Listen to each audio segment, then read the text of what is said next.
All right, we are back, and we have been talking about APSA80 for use as surfactants, for use for retaining moisture in your soil, for freeing up compaction, and actually drawing moisture back up from your subsoil. Now, before we get started, we're going to be real brief tonight. There's not a whole lot to show, but I want to point out the size difference between the pod that had just been soaked in water and the one that had been soaked in APSA80. When we talk about relieving compaction, the process that you're finding is that every time you get moisture, your soil will swell just a little bit every time, kind of like getting frost in the wintertime, only this will actually start working its way down in your subsoil as you use the product on a repetitive basis. So I just want to point out the size difference between the one that had just been soaked in water and the one that had the APSA80 on it. That is very consistent to see that after these pods dry back out. So it's been roughly a week since we had any water on these things, and so they're absolutely completely dry, all of the pods.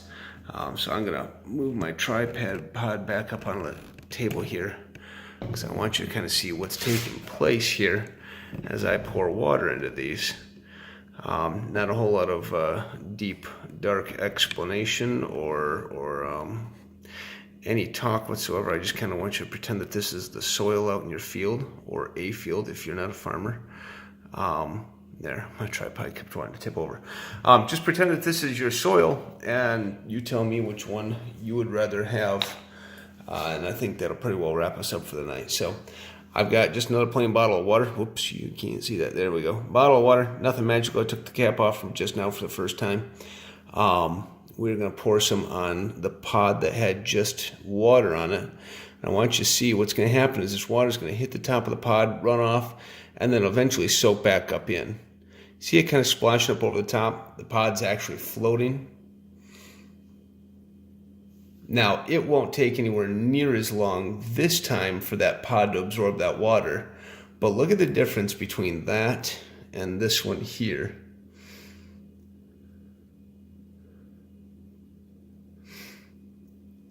Look how much more quickly that pod is soaking up that water. I don't know if you can see this on the camera, but it is almost completely soaked up there. It just soaked up the last little bit of water. So I'm going to shake this one.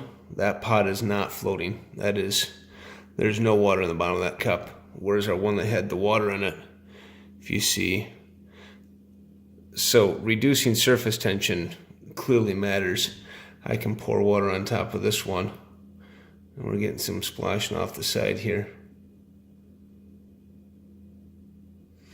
But we can draw that water up into this thing real quick also. And this had about the same amount of APSA80 in it, only it's being spread between both of those dirt pods now. So there's a considerable amount of water in there, but it's being drawn up in, and it is almost gone. It's very difficult to see by camera there. You see that water's completely soaked up on the bottom of that cup there. And yet we still have water standing in this cup here. I'm not a farmer. That's why I'm making this video, right? No, I'm just kidding. But I know if I were, I would want my dirt to react like this. See how quickly it's soaking into the top of that? Whereas if we come over here, we're still running off the top and we're just sitting there floating. It's not saturated because it's still floating.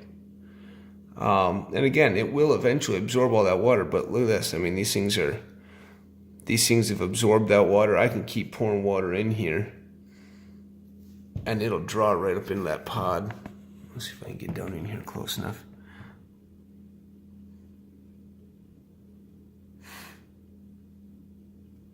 Now that bottom one is pretty well saturated at this point, so it's drawing it up into that top dirt pod.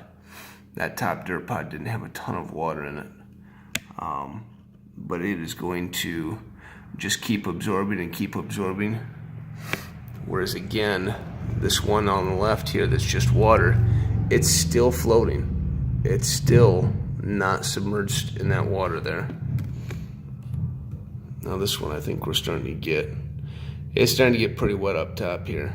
That bottom one I've got to imagine, yeah, that thing is soaked. So at this point what we're trying to do is we're trying to draw water up through that base up into that top pot again. If you recall from the first video, that took a few minutes. So I'm pretty well done. We don't have to sit here and watch this thing draw on and on and on. It still hasn't absorbed that water. So you got some roly-poly hills or some water that or some soil that's build up a resistance to moisture. You got some fodder on top. Any of these situations, which is clearly very, very typical in any situation. I use a product in my yard. Every time you mow your grass, you've got fodder from that grass laying on top of your lawn, and it acts as a natural barrier for your rain.